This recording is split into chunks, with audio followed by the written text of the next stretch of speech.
सोचो, एक लड़का जिसे सब बेकार, गरीब और पागल समझते थे, असल में वो हजारों साल पुराना अमर साधक निकला, जिसे बिजली भी नहीं मार सकती। और सबसे खतरनाक बात, उसके प्यार में पड़ गईं दो सगी बहनें। लेकिन जब पूरी दुनिया को उसकी असली पहचान पता चलती है, तब आसमान से गिरती है ऐसी बिजली जो इंसानों को राख बना देती है। क्या क्रिस्टोफर बच पाएगा? क्या एम्मा उसे चुनेगी? और क्या लोरा अपनी ही बहन से प्यार की लड़ाई हार जाएगी? आज की कहानी सिर्फ रोमांस नहीं, यह है प्यार, धोखा, ताकत और भगवान बनने की कहानी। क्रिस्टोफर बाहर से बिल्कुल साधारण इंसान दिखता था, लेकिन असलियत में वो धरती पर वापस आया हुआ एक अमर साधक था। उसके अंदर ऐसी मानसिक शक्ति थी कि वह लोगों को केवल शब्दों से कंट्रोल कर सकता था। उसने हमेशा कोशिश की कि आम इंसान बनकर जिए, लेकिन दुनिया ने उसे चैन से जीने ही नहीं दिया।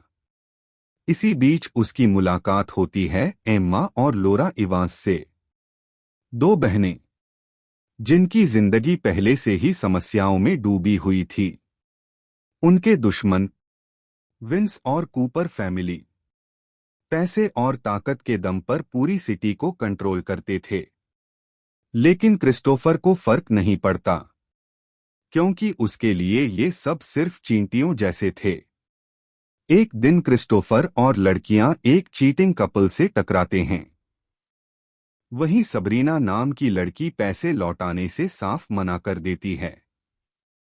लेकिन क्रिस्टोफर शांत रहता है। उसकी आंखें बदलती हैं, और अगले ही पल जो लड़की पैसे देने से मना कर रही थी, वही घुटनों पर आकर पैसे लौटाने लगती है। यही पहली बार लड़कियों को एहसास होता है कि क्रिस्टोफर कोई आम इंसान नहीं है। लोरा शुरू से ही क्रिस्टोफर से लड़ती रहती थी। कभी उसे जानवर कहती, कभी बदतमीज। लेकिन धीरे धीरे वही लड़की उसके आसपास रहने लगी। उनकी नोकझोंक पूरी कहानी का सबसे एंटरटेनिंग हिस्सा बन जाती है। एक तरफ लोरा गुस्से में रहती, दूसरी तरफ क्रिस्टोफर जानबूझकर उसे छेड़ता। तुम मुझे अपनी छोटी बहन मानते हो? नहीं, मैंने तुम्हें सुंदर कहा था।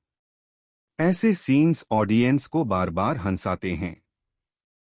लेकिन अंदर ही अंदर लव फिश ऑप्शन, लोरा सच में उससे प्यार करने लगी थी, मछली जिसकी कीमत करोड़ों में थी। लोरा सिर्फ अपनी बहन की तबीयत सुधारने के लिए वह मछली चाहती थी। लेकिन वहां पहुंचते ही उनकी मुलाकात होती है ड्रू से, जो एम्मा का एक्स बॉयफ्रेंड था। घमंडी, अमीर और बेहद घटिया इंसान। वह एम्मा की बेइज्जती करने लगता है। लेकिन क्रिस्टोफर चुप नहीं रहता। नीलामी शुरू होती है। 1 लाख, 5 मिलियन, 10 मिलियन, 20 मिलियन। पूरा हॉल पागल हो जाता है। ड्रू सिर्फ अपनी ईगो बचाने के लिए बोली बढ़ाता जाता है, और आखिर में 25 मिलियन देकर एक मछली खरीद लेता है। तभी क्रिस्टोफर मुस्कुराकर कहता है, बाजार में तो ये 1000 में मिल जाती। पूरा हॉल हंस पड़ता है, और ड्रू समझ जाता है कि वह बुरी तरह बेवकूफ बन चुका है। ऑक्शन ह्यूमिलिएशन के बाद कूपर फैमिली आग बबूला हो जाती है। वे इवांस कॉरपोरेशन की पूरी सप्लाई चेन बंद कर देते हैं। फैक्ट्रियां रुक जाती हैं, कर्मचारी बैठ जाते हैं। कंपनी दिवालिया होने के कगार पर पहुंच जाती है। एम्मा टूटने लगती है। लेकिन क्रिस्टोफर शांत रहता है, क्योंकि उसके पास हमेशा कोई रास्ता होता है। वह कहता है, या तो हम कूपर फैमिली को खत्म करेंगे, या उनके दुश्मनों को अपने साथ लाएंगे। अब क्रिस्टोफर पहुंचता है मिस्टर ईस्टन के घर, जो कूपर फैमिली के सबसे बड़े दुश्मन थे। लेकिन ईस्टन मदद करने से मना कर देता है। तभी क्रिस्टोफर अपनी असली शक्ति का थोड़ा हिस्सा दिखाता है। गार्ड्स वहीं सो जाते हैं। लोग सांस नहीं ले पाते। पूरा कमरा डर से कांपने लगता है। ईस्टन समझ जाता है कि यह लड़का इंसान नहीं है, और आखिरकार वह इवांस फैमिली की मदद करने को तैयार हो जाता है। अब कहानी पूरी तरह इमोशनल हो जाती है। एम्मा और क्रिस्टोफर अकेले समय बिताने लगते हैं।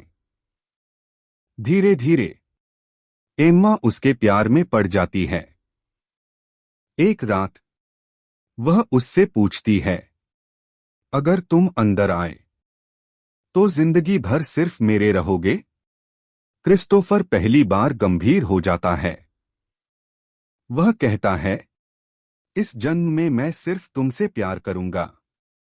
और वहीं दोनों का रिश्ता शुरू हो जाता है। लेकिन इसी दौरान लोरा भी अपने दिल की बात समझ चुकी थी। अब दोनों बहनें अब कहानी एक ही अपने आदमी सबसे से प्यार डेंजरस करने मोड़ लगी पर थी। पहुंचती है। ब्रूस कूपर को पता चल जाता है कि क्रिस्टोफर एक कल्टिवेटर है, यानी ऐसा साधक जो धरती के नियमों के खिलाफ मौजूद है।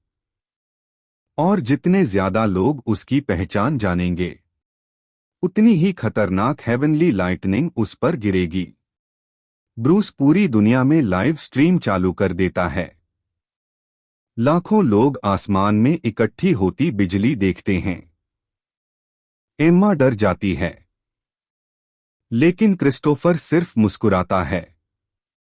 बस थोड़ी हवा और बारिश है, और फिर पूरा आसमान फट पड़ता है।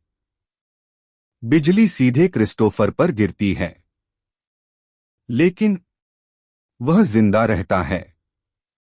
सबकी आंखें फटी रह जाती हैं। सब कुछ खत्म होने के बाद लोरा आखिरकार अपना प्यार कबूल करती है। लेकिन क्रिस्टोफर अपना फैसला कर चुका था। वह एम्मा से प्यार करता था। फिर एक खूबसूरत रात क्रिस्टोफर अपना कल्टीवेशन पावर इस्तेमाल करता है और पूरा बेड़ बादलों के ऊपर टेलीपोर्ट कर देता है। नीचे पूरी शहर की रोशनी, ऊपर चमकते तारे, और बीच में दोनों। एम्मा हंसते हुए कहती है, मुझे विश्वास नहीं होता कि टॉयलेट में मुझे एक अमर पति मिल जाएगा। और कहानी यहीं खत्म होती है। लेकिन असली सवाल अभी बाकी है। क्या धरती पर सच में और भी कल्टीवेटर्स मौजूद हैं? और अगर हैं, तो क्या अगली बार क्रिस्टोफर को भगवान बनने से कोई रोक पाएगा? अगर आपको यह कहानी पसंद आई हो तो वीडियो को लाइक जरूर करना और चैनल को सब्सक्राइब करना मत भूलना।